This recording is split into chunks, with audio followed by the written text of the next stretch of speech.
This is the second one.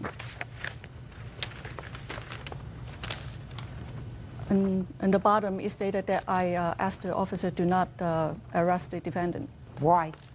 Because I was too terrified. Then why do you come to court now, Ms. Fong? Because it's 4 months after, and also putting him in jail is very intense, that he will become very angry and retaliate. I also have the photos of the policeman took on me. It was kicking on my face that was injured. Also on the damaged carpet, on the damaged closet door, and the damaged portable closet, and also the burned clothes. The policeman also took his lighter and burned clothes for evidence. All right, Mr. Chung, I have a couple of questions for you, sir, because I've read your answer. Now, there is no question that you did, in fact, pull the emergency brake. Is that right? Yeah, I did pull the emergency brake, the handbrake, yes. I want to mention why I need to pull the handbrake, because I told her to stop the car because I feel we were arguing in her car and she drives pretty dangerous. That's why I read your story. That's not a reason to pull the handbrake. Okay. She hadn't been drinking that night you had. You had an open can of beer, is that right? Right. Okay. So the police took you out of the car. And how long did you stand out on the street waiting for a taxi cab? Around like an hour and a half. And you were very angry at that time? Yes, I was angry. Then why did you go to her house that night? Because there's no question that you went back to her house. Is that right? Right. Now, you didn't live with her.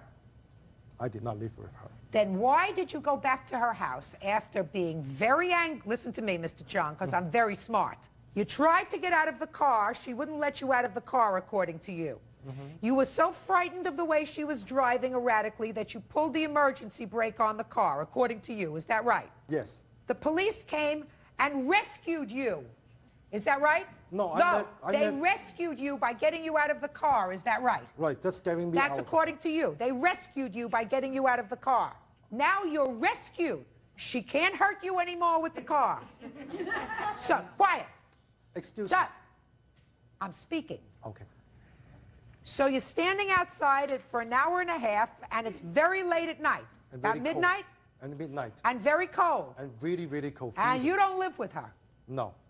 Then why don't you go home? Because... No, look at me. Why don't you go home?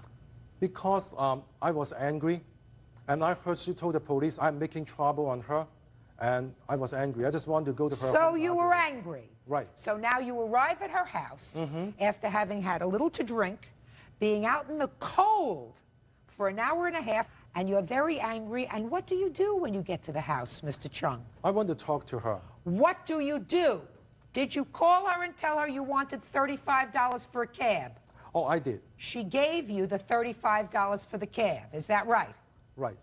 Was the cab waiting for you? They kept waiting for me. And then you went back upstairs. Right. Why did you go back to her apartment? I was angry, and I know I was stupid. I go back to her house. So what did you do to her when you got to the apartment? I argued with her. Tell me how you argued with her, Okay. sir. I told her, you know, how come she just ignoring me? And when the police come, she told the police just don't know me, something like that, just like her, just like friend. Are you telling me, sir, that you didn't put your hands on her? Oh, I never put my hand on her. No, he's lying. How long did you stay there that evening? All night. Did she ask you to leave? She never asked me to leave. That's a lot of baloney, sir. That's baloney. Because even if you were only arguing with her verbally, she would have asked you to leave. She didn't ask me to leave. She let me sleep in her living room at the floor. She told me, because I am legally blind, I'm visually impaired, I cannot drive, and it was late, around like 2 o'clock, and she let me sleep in her living room, and next morning she woke me up, and then and then I left. But we were arguing for a long time. Right. Right. Why do you believe that Miss Fong would have made 2 police reports if you had not threatened her? Because when the argument, by the time, my language was very strong and insulting her, and she was angry. And I just want to make sure you understand, I didn't do anything physically. I don't believe that, sir. I believe that you did something physically to her. I believe that you did.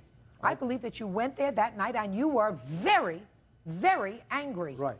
And when you are very, very angry, based upon something that you did earlier that evening, you, for whatever reason, wanted her to stop the car, and you pulled the emergency brake up. You could see good enough to pull up the emergency brake. I don't need to see, I can feel it. Just like you can feel her face. You pulled up the emergency brake, which means, Mr. Chung, that you have a temper. And what she did later on that evening, which was, according to you, felt sorry for you and let you sleep on the floor of her apartment, that doesn't sound like the kind of woman who would not let you out of a car if you wanted to get out of the car. So you got a temper. You've got a temper. What's and I temper believe mean? that you punched the windshield on the car. I didn't break it, but I believe that you punched it. I did. Sure, because you have a temper. And that was before you were standing outside for an hour and a half in the cold at 1 o'clock in the morning. That was before. After, you were really mad because she was ignoring you.